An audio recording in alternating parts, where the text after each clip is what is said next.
If you ever felt that your heart raced before stepping on the stage, well, here's the good news. You are not alone. Happened to me so many times, even after doing thousands of live events locally, internationally, hundreds and hundreds of webinars, never goes away. You just become a better speaker and you learn how to handling all that better, right? So stage fright really is not about forgetting your lines. It's about the fear of being seen, if you didn't know, of being judged, fear of being judged, or fear of not being enough. Maybe you don't think that you got what it takes to be on that stage in front of thousands of people. Well, here's good news. You got what it takes. It's about that delivery and what you're going to leave the people in the audience with, right? So here's the truth the most one tell you. Confidence is not something that you switch on. It is something that you build intentionally, patiently, and internally. So I'm going to share with you folks 7 proven techniques that helped me a lot in my speaker's career for almost 2 decades, and it's going to help you calm your nerves before your next speech, your next presentation, or simple public appearance, whether it's a smaller group of people in the boardroom or in front of thousands of people. And this is drawn from real world speaking experience in high performance psychology. So number one, box breathing, 4-4-4-4. What this really is very, very simple. Very, very simple. Inhale for 4 seconds, hold for 4 seconds, breathe out for 4 seconds, hold for 4 seconds, and now repeat this 4 times. What this does to you, it resets your nervous system and it tells your brain, I'm safe and I'm ready.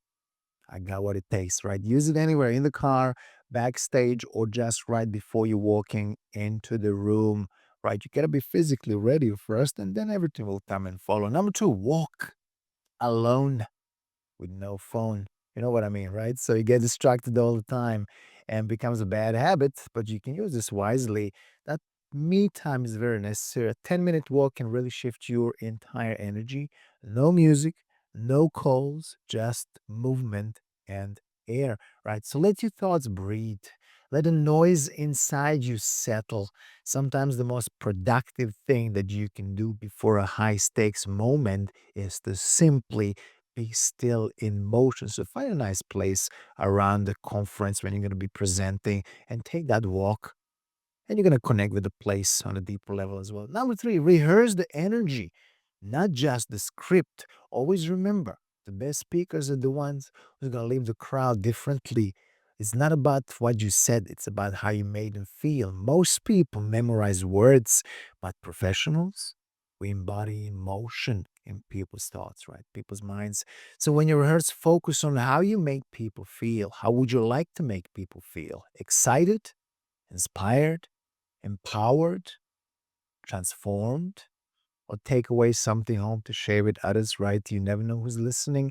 That little kid in the audience tomorrow might be president because you said something that resonated on so much deeper level with them. So audiences don't remember every word, but they will never forget how you made them feel. Remember that. Even Maya Angelou said that at some point. I never forget that. So number four, visualize the room going well. Visualization. Close your eyes.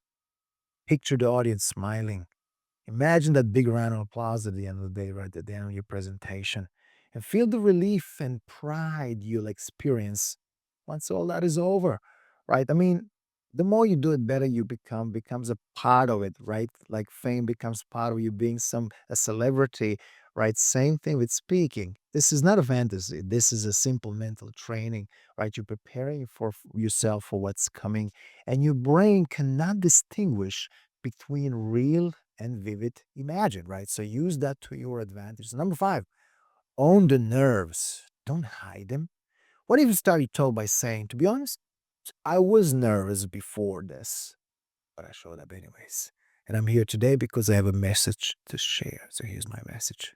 Here's my lessons, and hopefully this might transform some people's lives in this room today. So that vulnerability, that honesty, that's what all this about. It disarms tension for you and for them. Nerves mean you care, so own it. Number six, speak to that one person. There's always going to be someone in the crowd who's smiling, who's nodding when you ask questions. Talk to them, right? Instead of trying to impress the whole room, connect with just that one person. And you will see that. There's always one. There's always that one. So make that eye contact, share your story, focus on them. It turns the crowd into a conversation. And conversation is where your power lives. Now, at the beginning of my career as a speaker, I didn't do that eye contact. Didn't even know what that really is. Somebody said, go there and speak. So I learned different ways. I learned how to manipulate the stage. But then all of a sudden, one of my mentors said to me, Milan, why don't you record yourself and you are your best judge? So when I started doing that, I said, wow, was this me? I was strolling left and right so fast, fast pacing, no eye contact. I was just looking left and right real quick. So when you tone it down a little bit, slow down a bit, and connect with that one person at first, there will be more of others. All of a sudden, the connection becomes much deeper. Now, number seven, let go of the outcome. You cannot control the crowd's reaction. You can only control your intention. You are there with the reason, right? What is that outcome? What kind of value are you planning to bring to your crowd? And somebody asked me the other day, Milan, I want you to be a motivational speaker for my conference happening in about a month or so. What is your budget? And I say, you know what? I don't want to put a price up front. It all depends of the value that I deliver, and then let's have a chat and make sense for both of us because I can adjust my speeches. I know what I can deliver. I know how your people going to feel, and then let's see, can you really understand that value? Does this really make sense to you? So when you have that outcome very, very clear, you control the outcome, you control your fee, and everything becomes much more meaningful, right? So show up to serve, not to perform. Speak from your heart. It's your story, it's your delivery, it's your lessons, it's your journey, right? Speak from your heart, not from your ego. Detach from results, deliver value. The rest will follow. Now, here's my final thought for you folks. The microphone doesn't really care if your palms are sweaty. The stage does not need perfection. The audience does not want a flawless speaker. I'm not perfect. You're not perfect. Why are we trying to be perfect? Right? Show me what you went through in life, all these difficulties, the struggle, the pain. And I love the storytelling part of it, right? So I love your success, who you become eventually. But you know what? If we don't share our personal stories and the journey, then you just end up being that person who's untouchable.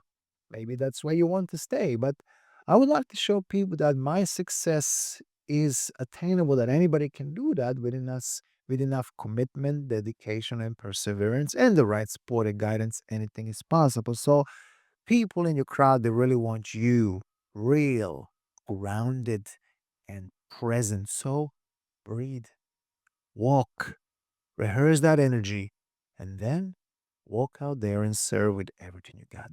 And you got a powerful story to share. So, this is what I do, folks. If you need any help with that, with storytelling and marketing, building your business 7 8 figures with the power of speaking, well, reach out. I have mastered this skill for over almost 2 decades. I train politicians, executives, CEOs, entrepreneurs to become better leaders and connect much deeper with their own story. And by doing that, a lot of my students, including myself, we managed to build several businesses to 7 8 figures with the power of speaking and using the stage as a tool to empower, influence, and change some lives in the process. So, if you need any help with that, Millionaire Speakers program is for you. Reach out to me, and I see you on the stage. Keep speaking.